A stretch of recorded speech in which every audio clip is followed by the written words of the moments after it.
realtà. Ciao, stiamo bene qui. Siamo andati a trovare delle cose e abbiamo preso questa alla tartaruga tartara, che in realtà si chiama tartaro. Come si chiama in inglese? Turtle? Papi. No. Tartara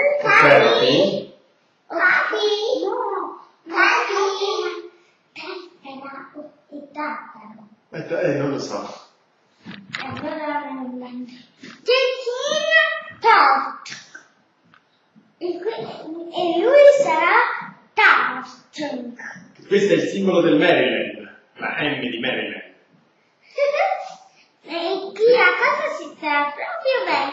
Abbiamo dormito lui per la prima notte e che ha dormito fuori dal guscio perché è una tartaruga, ma non è una tartaruga qualsiasi, la tartaruga più forte del mondo.